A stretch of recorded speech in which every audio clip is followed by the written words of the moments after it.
बिस्मिल्लाहिर्रहमानिर्रहीम। स्टूडेंट्स, आज हम स्टार्ट करेंगे lecture number 18 reduction of aromatic compounds, Birch reduction and desulphonation. Birch reduction जो है इसका फर्स्ट मेथड हमने प्रीवियस लेक्चर में किया, लेक्चर 17 में किया। अब हम इसका सेकंड मेथड जो है और मैकेनिज्म हम इस लेक्चर में करेंगे। Reduction of aromatic compounds by Birk reduction. It is an organic reaction where aromatic ring undergoes 1,4 reduction to produce unconjugated cyclohexadiene reaction.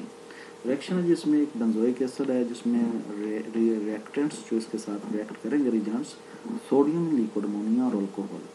ये सोडियम लिक्विड अमोनिया अल्कोहल इस बेंजोइक एसिड को रिड्यूस करके इस aromatic ring को इसको जो है वो अनकन्जुगेटेड साइक्लोहेक्साडाइन रिंग में तब्दील कर देंगे और प्रोडक्ट जो बनेगा वो 2,5-हेक्साडाइन 1-कार्बोक्सिलिक एसिड। 2,5-हेक्साडाइन मीन कि कार्बन डबल बॉन्ड एक कार्बन नंबर 2 पे है, यानी अगर हम नंबरिंग करें 1 2 3 4 5 6, एक डबल बॉन्ड कार्बन नंबर 2 पे, एक डबल बॉन्ड कार्बन नंबर 5 पे और कार्बन नंबर 1 पे कार्बोक्सिलिक ग्रुप, तो इसका नाम फिर बनेगा जी 2,5-हेक्साडाइन 1-कार्बोक्सिलिक एसिड। अब इस बिर्क रिडक्शन का इस तरीके से जो बिर्क रिडक्शन हुई है इसका मैकेनिज्म अब हम करते हैं। अच्छा जी, ये वाला जो इलेक्ट्रॉन है ये सोडियम मेटल के एटम से ये इलेक्ट्रॉन आएगा, यानी सोडियम एटम ये इलेक्ट्रॉन प्रोवाइड करेगा। ये इलेक्ट्रॉन सोडियम एटम से जो है वो आएगा, जो रिंग की तरफ ट्रांसफ़र होगा। अच्छा जी, इसमें ये कार्बन कार्बन जो डबल बॉन्ड है, पाई बॉन्ड है, ये पाई बॉन्ड यहाँ से शिफ्ट होके इन दो कार्बन्स के दरमियान आ जाएगा। जब ये दोनों इलेक्ट्रॉन पाई बॉन्ड वाले यानी पाई इलेक्ट्रॉन जब इधर शिफ्ट होंगे, पाई बॉन्ड को लेकर इधर आएंगे, तो इस कार्बन पे एक इलेक्ट्रॉन की कमी और इस पर पॉजिटिव चार्ज आ जाएगा। और इस पॉजिटिव चार्ज को ये सोडियम से आने वाला इलेक्ट्रॉन इस पॉजिटिव चार्ज को न्यूट्रलाइज करेगा, यानी ये इलेक्ट्रॉन इधर आ जाएगा और इस कार्बन को न्यूट्रलाइज करेगा और इसका पॉजिटिव चार्ज जो है इसको न्यूट्रल कर देगा। अब ये कार्बन कार्बन बॉन्ड जो है ये दोनों इलेक्ट्रॉन शिफ्ट होंगे, इलेक्ट्रॉन इधर आ जाएंगे और इस कार्बन पे नेगेटिव चार्ज आ जाएगा। ये देखिए इस कार्बन पे नेगेटिव चार्ज और ये यहाँ से बॉन्ड ये वाला इधर शिफ्ट हुआ और ये इस कार्बन पे जो पॉजिटिव चार्ज आना था वो इस इलेक्ट्रॉन की वजह से न्यूट्रलाइज हो गया और यहाँ पे एक इलेक्ट्रॉन मौजूद है। सेकंड स्टेप में जो फर्स्ट स्टेप का रिएक्टेंट है वो सेकंड स्टेप का, फर्स्ट स्टेप का जो प्रोडक्ट है वो सेकंड स्टेप का रिएक्टेंट है। अब इसमें ये होगा कि सेकंड स्टेप में अल्कोहल का मॉलिक्यूल प्रोटॉन ट्रांसफ़र करेगा लोअर रिंग के कार्बन के पास। ये ऑक्सीजन हाइड्रोजन बॉन्ड ब्रेक होगा, इलेक्ट्रॉन ऑक्सीजन पे शिफ्ट हो जाएंगे, ऑक्सीजन पे नेगेटिव चार्ज आ जाएगा और यहाँ से बॉन्ड ब्रेक होगा। प्रोटॉन जैसे ही यहाँ से निकलेगा ये लोअर कार्बन का इलेक्ट्रॉनिक क्लाउड इस प्रोटॉन पे अटैक करेगा और कार्बन हाइड्रोजन बॉन्ड बन जाएगा। और इसमें हम कार्बन हाइड्रोजन बॉन्ड बना हुआ है, ये हमने शो नहीं किया जैसे कि बाकी हाइड्रोजन के हमने शो नहीं किए, लेकिन इसका मतलब यही है कि यहाँ से हाइड्रोजन इस कार्बन पे शिफ्ट हो चुका है, जिसकी वजह से ये कार्बन का नेगेटिव चार्ज न्यूट्रलाइज है। अच्छा जी, इसका जो नेक्स्ट स्टेप है थर्ड स्टेप में एक सोडियम का एक और नया एटम अपना एक इलेक्ट्रॉन ट्रांसफर करेगा इस रिंग के ऊपर वाले कार्बन के पास। यहाँ पे फिर दो इलेक्ट्रॉन हो जाएंगे, एक इलेक्ट्रॉन पहले ट्रांसफ़र हुआ था जिसकी वजह से ये कैटाइन इसका ऊपर जो कार्बन पे पॉजिटिव चार्ज आना था वो न्यूट्रलाइज हुआ था और ये जो नया इलेक्ट्रॉन सोडियम ने यहाँ पे ट्रांसफ़र किया है इसकी वजह से इस कार्बन पे नेगेटिव चार्ज आ जाएगा, इस कार्बन पे नेगेटिव चार्ज।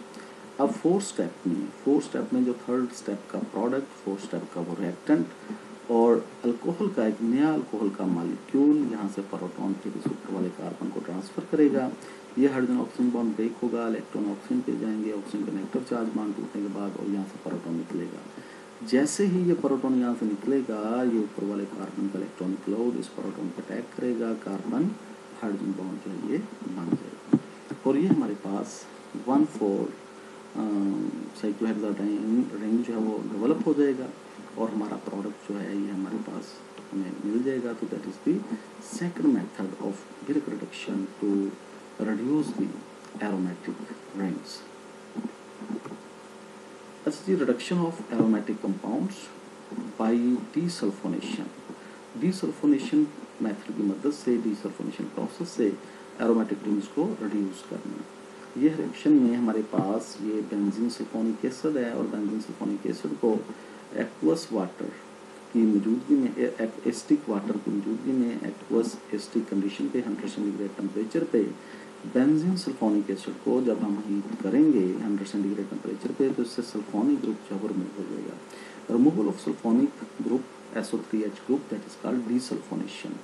और एक हाइड्रोजन जो यहाँ से एक्वस एस्टिक कंडीशन से एक हाइड्रोजन जहाँ से इस कार्बन जहाँ से सल्फोनिक एसिड रिमूव हुआ है वहाँ पे ट्रांसफ़र हो जाएगा और that is the reduction of the ring. तो इससे रिड्यूस होकर डिसल्फोनेशन के बाद ये बेंजीन सल्फोनिक एसिड बेंजीन में तब्दील हो जाएगा और सल्फोनिक एसिड ग्रुप रिमूव हो जाएगा। हम इसका मैकेनिज्म करते हैं जी इस डिसल्फोनेशन का। फर्स्ट स्टेप में बेंजीन सल्फोनिक एसिड जो है ये हमारे पास हाइड्रोनियम आयन है और हाइड्रोनियम आयन से प्रोटॉन जो है वो निकलेगा यहाँ से, ये ऑक्सीजन हाइड्रोजन बॉन्ड ब्रेक होगा, दोनों इलेक्ट्रॉन ऑक्सीजन पे चले जाएंगे, ऑक्सीजन न्यूट्रल हो जाएगा, H2O वाटर यहाँ से निकलेगा, रिमूव होगा और यहाँ से प्रोटॉन H पॉजिटिव जो है वो निकलेगा और ये कार्बन के दरमियान जो पाई बॉन्ड है ये ब्रेक होगा, इलेक्ट्रॉन इस कार्बन पे आएंगे जिसकी वजह से इस कार्बन पे नेगेटिव चार्ज और इस कार्बन पे पॉजिटिव चार्ज हो जाएगा। जैसे ही ये कार्बन पे नेगेटिव इलेक्ट्रॉनिक लोड आएगा ये अपने इलेक्ट्रॉन्स की मदद से प्रोटॉन पे अटैक करेंगे और कार्बन हाइड्रोजन बॉन्ड बन जाएगा और इस कार्बन पे पॉजिटिव चार्ज आ जाएगा, कार्बन पे पॉजिटिव चार्ज और कार्बन हाइड्रोजन बॉन्ड बन जाएगा। अच्छा जी सेकंड स्टेप में ये होगा कि ये सल्फोनिक एसिड का ये सल्फोनिक ग्रुप जो है इसमें सल्फर और कार्बन के दरमियान ये जो बॉन्ड है ये ब्रेक होगा, दोनों इलेक्ट्रॉन यहाँ पे शिफ्ट होंगे इस कार्बन और इस कार्बन के दरमियान जिसकी वजह से ये पॉजिटिव चार्ज न्यूट्रल हो जाएगा और सल्फर पे आ जाएगा पॉजिटिव चार्ज SO3H और ये सल्फोनिक यहाँ से निकल जाएगा, सल्फोनिक एसिड ग्रुप यहाँ से निकल जाएगा और SO3H पॉजिटिव। एक्चुअली ये पॉजिटिव चार्ज जो है वो सल्फर के ऊपर है और इसको हम SO3H पॉजिटिव भी शो कर लेते हैं कि अंडरस्टूड के SO3H तीनों जो टोटल 5 एटम्स हैं उन 5 एटम्स के ऊपर मजमूई तौर पे ये पॉजिटिव चार्ज है। एक्चुअली ये पॉजिटिव चार्ज सल्फर के ऊपर होगा, सल्फर एटम पे होगा, इस ग्रुप के सल्फर एटम पे और हमारे पास ये बेंजीन जो है ये बन जाएगा। अच्छा जी यहाँ पे डबल बॉन्ड है लेकिन इसमें रिंग में अब हमने यहाँ पे जो है वो सिंगल बॉन्ड शो किया, मतलब ये कि अल्टरनेट सिंगल और डबल बॉन्ड, यहाँ पे डबल बॉन्ड है सिंगल डबल। तो रिंग को अगर हम थोड़ा सा घुमा दें, इस रिंग को थोड़ा सा घुमा दें, ऐसे टर्न ले दें तो ये वाला डबल बॉन्ड यहाँ पे मौजूद हो जाएगा। तो ये है तो ये बेंजीन ही है, बेंजीन का फार्मूला है। जैसे यहाँ पे अगर डबल बॉन्ड आ जाए और ये सल्फोनिक एसिड यहाँ से ग्रुप सल्फोनिक एसिड ग्रुप यहाँ से रिमूव हो जाए तो अल्टरनेट हेक्सागोनल रिंग में सिंगल और डबल बॉन्ड, तो अल्टरनेट हेक्सागोनल रिंग में सिंगल और डबल बॉन्ड। वैसे सेकंड स्टेप में मैकेनिज्म के मुताबिक यहाँ पे डबल बॉन्ड आना था लेकिन यहाँ पे मिस्टेकली अब नहीं लिखा गया, यहाँ पे डबल बॉन्ड, ये सिंगल, ये डबल, ये सिंगल, ये डबल। अगर ऐसे भी लिख दिया तो ये गलत नहीं होगा। Student, that is the end of today's lecture.